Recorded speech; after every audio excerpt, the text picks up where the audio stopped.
Ladies and gentlemen, welcome to the All British Motocross podcast from Dirt Hub with myself, Ben Rumbold, and Dirt Hub boss Paul Utton. Looking back over, a couple of GPs now, and of course, the European Championships, which was such a good weekend for British riders, and of course, looking forward to what is ahead in May. It's all starting to reach full tempo now. And with me again, as I said, is Paul Utton here, Dirt Hub boss. Paul, been busy with the website as always, and what a weekend for the Brits there in Denmark. Yeah, phenomenal weekend for the Brits. Easter weekend, always busy, home and abroad, really. Lots going on. But obviously you were over in Switzerland. A lot of riders of ours over in Denmark. And I think that is, we had some great meetings in the UK, but the success story of the weekend is the fact that three Brits topped the podium in Denmark in that EMX. So, you can't get better than that. There's always talk and we get it all the time. There's not the talent coming through in the UK. And do you know what? I think that does disservice to the families and the riders that are going out and traveling all over Europe week every weekend, week in and week out. These guys are flying out there, driving out there. So much goes in, to the careers of these young riders. And it wasn't just those three. There was a lot of British riders out in Denmark, and there was a lot of fantastic results as well. So, big up to the British riders. Let's give them a shout out. So, in the women's category, Lucy Barker, obviously 2 times champ, and Lucy's going for it again with an overall win. In the 85s, we've got Harry Dale, then continuing where he left off for the last round. So I think he goes unbeaten now in the 85s. Obviously, this is one of the regions of the European Championship. Yeah. And then we had Jet Gardner coming through to win the 65cc class as well. So, phenomenal weekend to be British and be into motocross, really. Just it is hard to put into words how proud we should be because it's a massive undertaking to get these kids and the setup out to Denmark. So fair play, guys. Yeah, great results. I mean, this is the Central Europe zone. So for those who aren't aware how it works, for EMX 85 and 65, of course, we are talking younger riders, all the family involvement. So what they do, rather than run like EMX 125 and EMX 250, run alongside the Grand Prix and have their own 12 or 13 round series it is this year. With the smaller classes, they have the different qualification zones. Then they will have semi-final events. I think for either north or south, they vary across the years, so we don't know, to be honest. I haven't looked that up. But there will be semi-finals, and then the final will be alongside the MXGP of Czech Republic over there at Locket. We saw that last year with some mixed results there. Koen Jagielski was looking good, but had a mechanical problem. So that's basically what this is lining up for the EMX 85 and EMX 65, and the Women's European Championship is basically EMXW or WMX, however EMX Women's is what they call it. It is more of a championship type scenario with that one. But on that note, to Cohen, because Cohen had a bit of a crash at the first round. So get well soon to Cohen. Yeah, Hopefully we see him absolutely. because he's a super talented young rider. So no, fair play to them. Home on the home front, mate. Good Friday for me is where it kicked off. The Hut Cup, always one of my favourite events of the year for me. Marshfield Hut Cup, the Mike Brown Memorial, which incorporates the Hut Cup.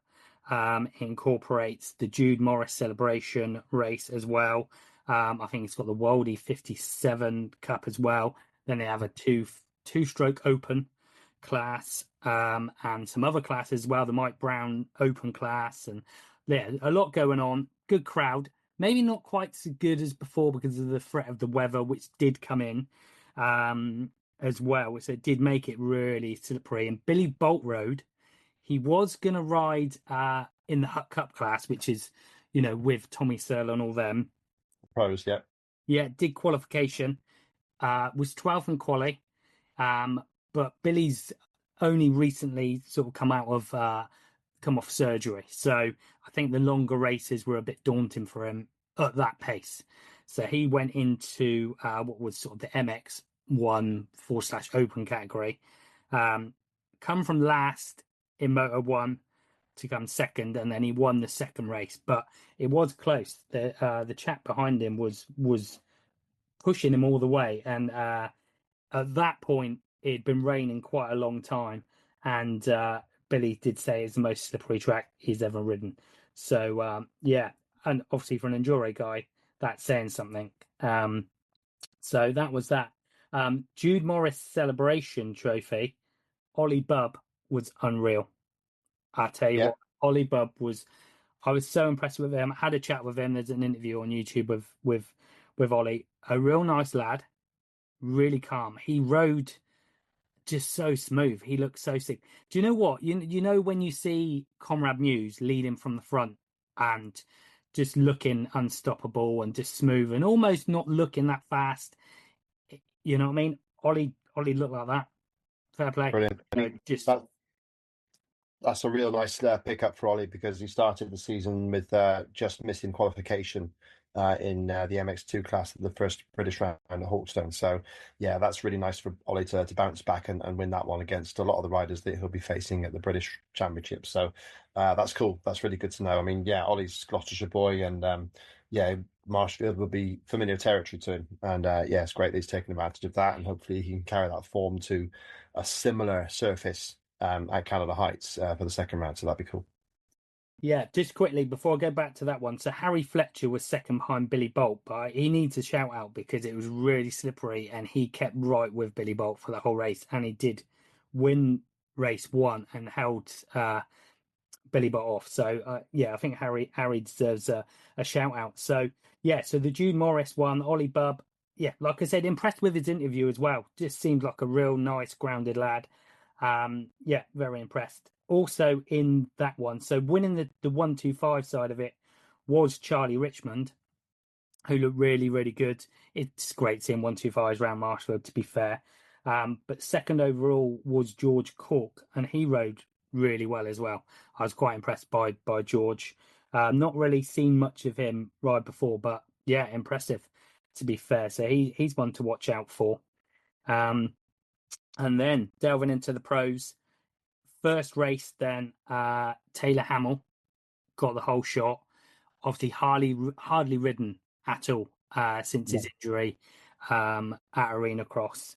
So I don't think he had any expectations really, but rode a good race.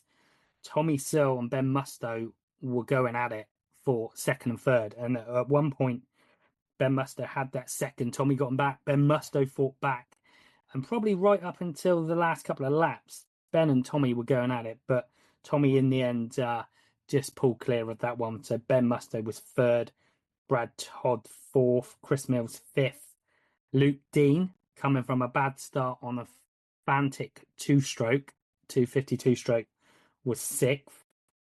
So that was Moto 1. Moto 2, Dirt Store Triumph 250, bolted out the start, Tommy Searle. The rain started coming down.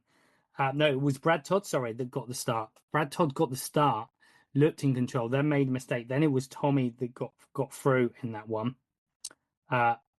Taylor Hamill was up there and looking like he could take the overall, but the rain was playing a bit of a havoc. Jamie Carpenter was up there as well. In Moto 1, his gear shifter broke. But the real story of it was Luke Dean, who was 15th or something at the start on this Fantic two-stroke, stocker, apart from a pipe, complete Yeah. stocker.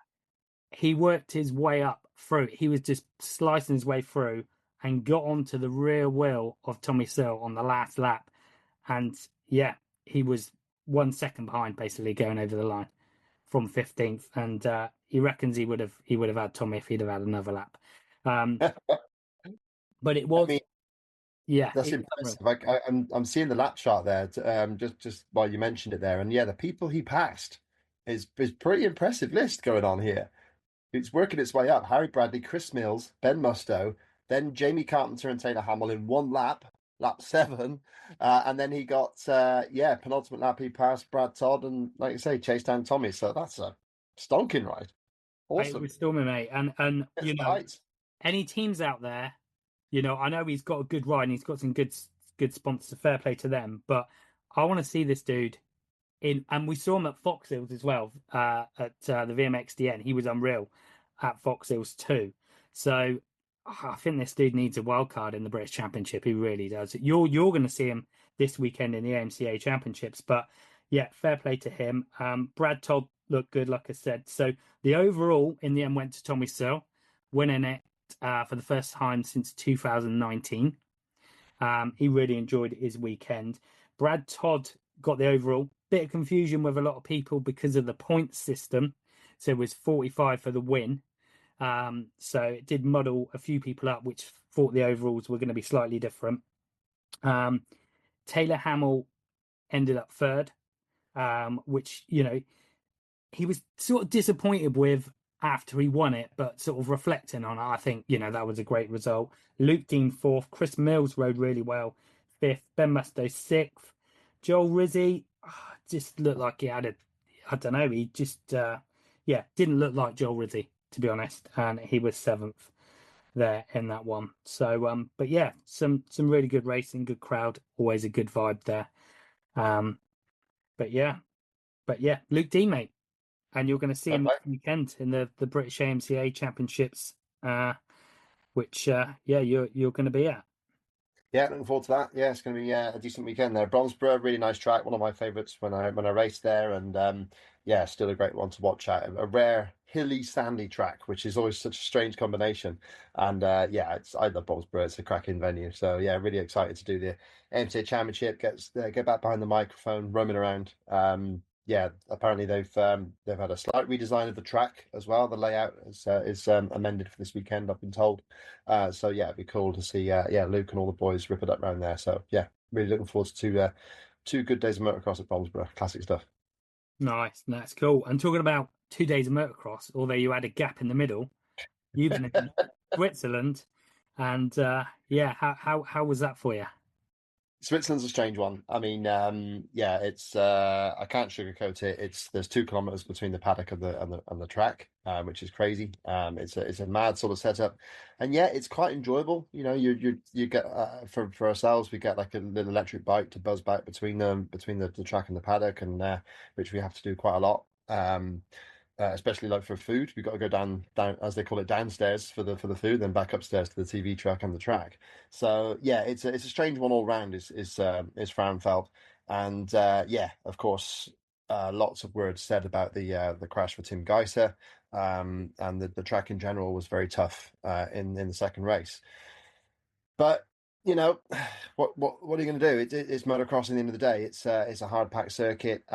It's not ideal. Even at the start of the weekend, the press conference, they said it's not everyone's favorite track, and this is the organizers. So they're fully aware of the situation, and I believe there are talks to look at a different venue for next year, but we'll see how things go from that side. Tim hit a bump on the side of the track, which was designed. It's similar to the bumps on the inside, which stop you from cutting the track.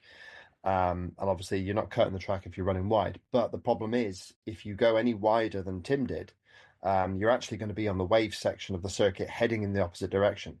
So that is why those lumps in particular were there. There's nothing new about these lumps. They're around the tracks. They have been for some time.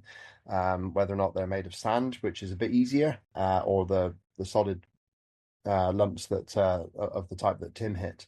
Kaida Wolf went over one in Latvia last year when he got nerfed off the track by Sasha Coonan, and he rode sort of went bucking Bronco style over one of these lumps on the side of the circuit. That's the last time I've seen one being hit. But yeah, they are there. They're a constant feature. So it's a question of, do you do something about it before something happens, or do you wait for something to happen like it has now and then do something about it? So that's something that everybody in the paddock really needs to ask themselves. It's a strange one. It's a very strange one. Yeah, for sure. Obviously, Paul Malin voiced his opinion on it. And as a rider, I would hate it as well. But therefore, you've got to sort of have an alternative to stop people running onto another section of track. because that is an even more dangerous situation than the one that Tim found himself in. So yeah, it's not as straightforward as just take these lumps out of the way, because you've got to have something to stop riders going off onto the next section of track, or you have a track where there's more space between the track going the other way. So that's another argument. So yeah, it's a tricky one. Switzerland was a strange one, but from the riding side, it was great to see Simon Langenfelder take a double win. Spoken to him this year, and he is so intent on being world champion. He's been 3 times third in the world in the last, not like consecutively. Um, so he really doesn't want to be there again, and he's almost wanted it too much. I think he can ride tight and then make mistakes, but he did everything right in Switzerland and rode superbly well. And yeah, he's now got just 3 points between himself and Kaiser Wolf, and it would be a nice surprise title if Langenfeld was to take it. He's a nice guy, and I can't wish him any ill fortune at all. I really hope that personally, I would really like to see him win it. As much as good as to Wolf is for the crowd, for the teams, the crowd, the presence, the star quality of Kaiser Wolf is undeniable. But Simon is sort of quiet man's motocrosser. He just gets on with it, and yeah, it was great to see him take that win. Adamo was looking good, but he blew it. Just crashes and loses his head, as he has tended to do a little bit. And Liam just didn't seem to have the pace of Simon, although ground out a second overall with 2 third places. So yeah, the championship's tight between those 4 guys. Benetton keeps chucking it away. Again, a track that should have suited him and that he's won at before, and he was just nowhere in race 1 and not much better in race 2. And McClellan would have been disappointed with not being up there after winning a race in Trentino. So MX2 pretty wild, and now MXGP. We'll see what happens with him. We know it's a dislocated shoulder. Don't know if there's anything more. It looked to be more the way he was at the track. Renault apparently has got away with just bruising, which is amazing. That crash was massive. And Guyot, it was uncertain anyway, budget-wise, if he was going to make it to Portugal and Spain. So just because he's a privateer now and he's got to pay all his own way. So I very much expect he won't be at the Iberian Peninsula rounds, Portugal and Spain, mainly because of that. But yeah, then you've got Fevre, Coonan double win. Lucas Coonan, absolutely. I thought he was going to disappear. He was rubbish there last year, like terrible. Like in MX2, he was 7th and 8th in MX2 last year. It kind of put the death knell on his title chances because it had such a big gap to De Wolf after that one last year. And then he won all 3 GPs after that. So I thought, well, Switzerland's clearly a bogey track. And again, he was nowhere in the qualifying race on Saturday. So did not have him on my radar at all. But turned it around, 2 whole shots, 2 controlled races. I think Geiser might have had something for him in that second race if he hadn't crashed. But the fact that Tim was pushing that hard to keep up with him tells you how quick Lucas was going. So, yeah, for sure, Lucas is strong. And from here, who knows? He could romp away. He's got nearly 100 points between himself and Geiser. And I got a feeling that Tim's going to need every single one of those points to keep him back. But we'll see. It's going to be a fascinating year still to come. Yeah, like I said, it's sort of like the beast has been unleashed now. Now he's, now we've strung those 2 races together. Like it's going to be hard to hold him back, isn't it? Yeah, I mean, Agueda is a nice track. Hopefully it'll be dry this year. It's so wet last year, you can't really use last year as a form guide for Agueda for how Lucas goes there.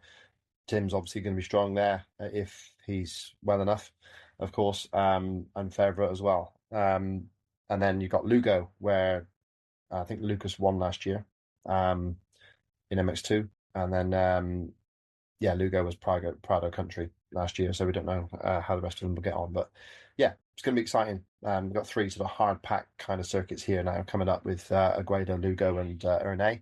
So that's going to be an entertaining month of racing for sure. The championship could look very different in a month's time.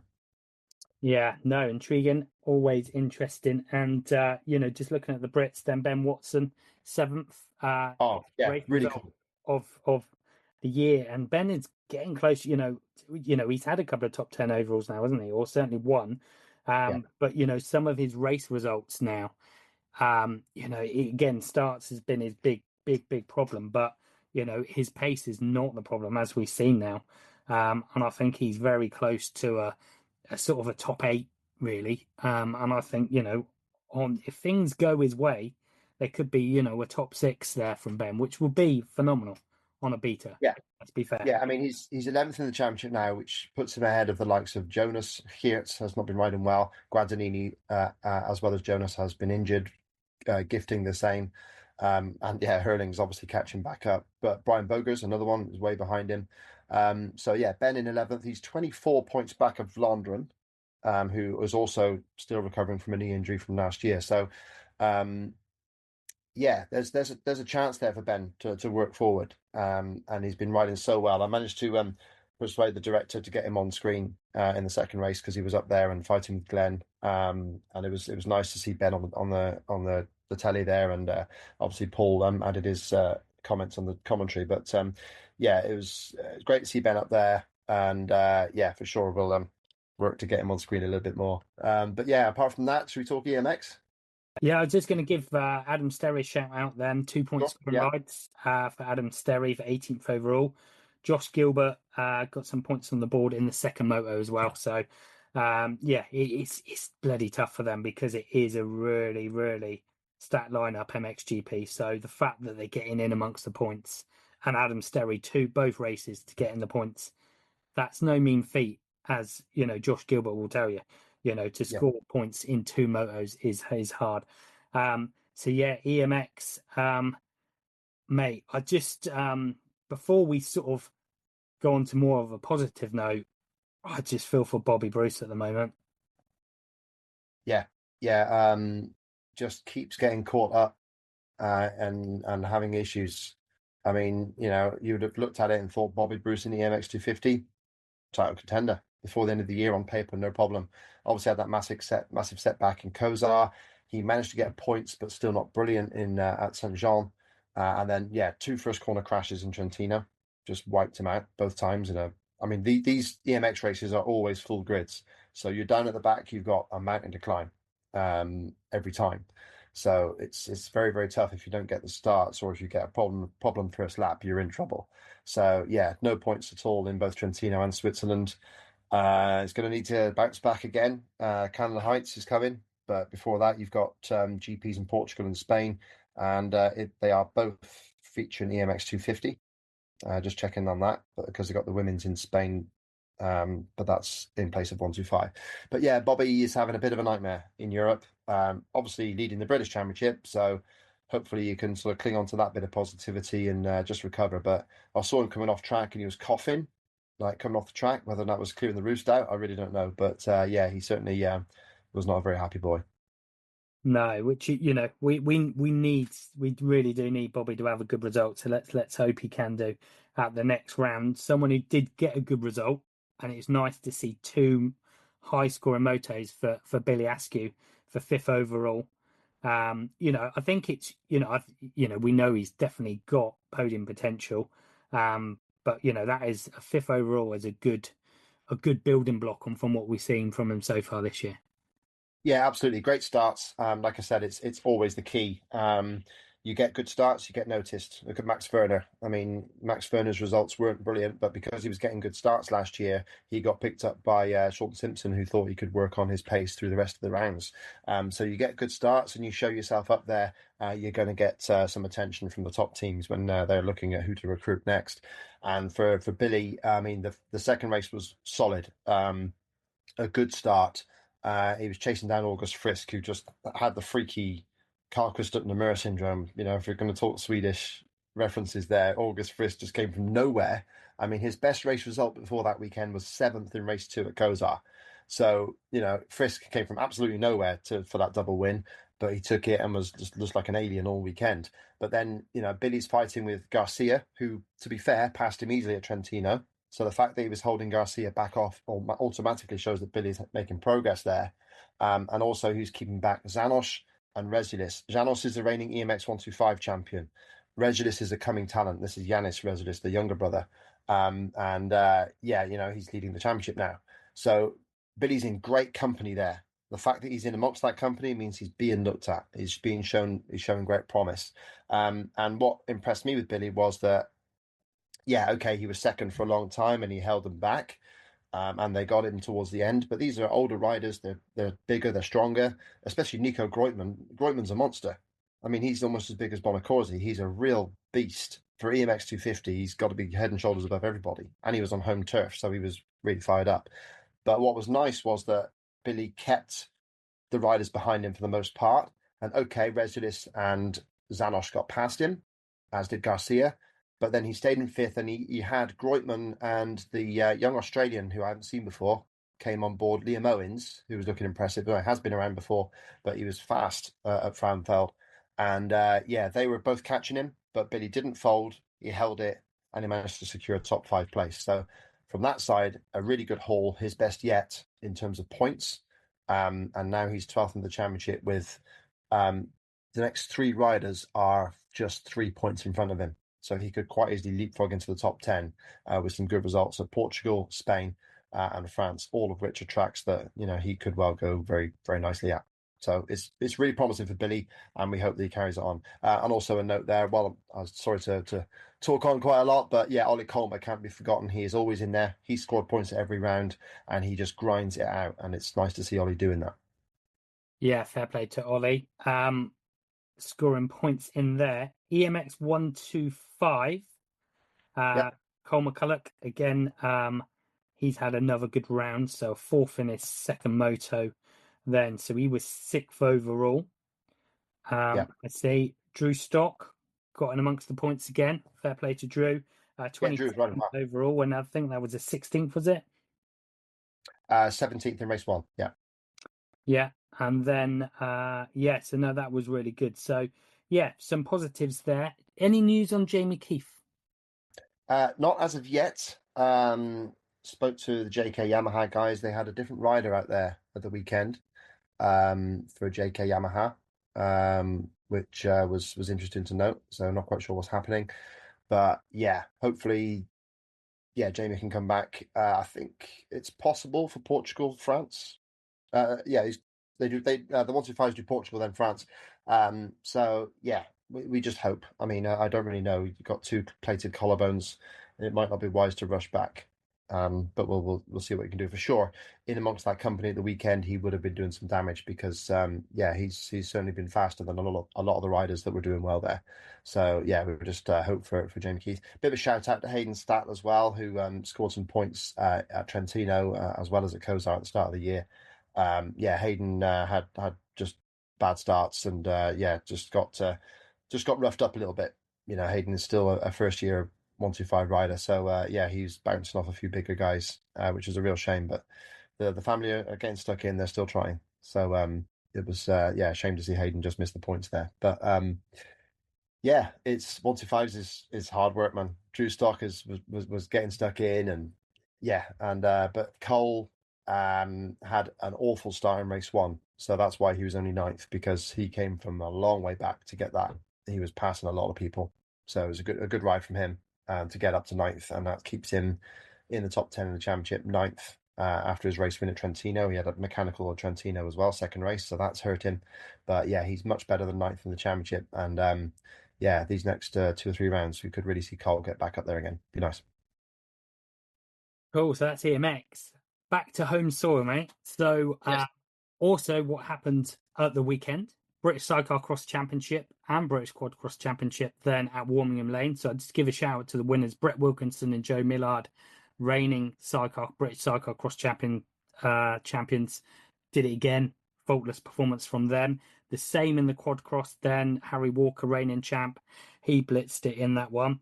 I know it's not motocross, but British Enduro Triumph made their debut. And Mikael I think it's Persson or Pearson, Swedish. I don't know. But anyway, Triumph Person. 1-2. Jamie McCanny second. Then so Triumph making a big entrance into the British Enduro Championship. Eastern Centre Motocross Championship on Easter Monday. Then was a good entry on Easter Monday there. Good crowd as always there for the round 2 of the Eastern Centre Championship then.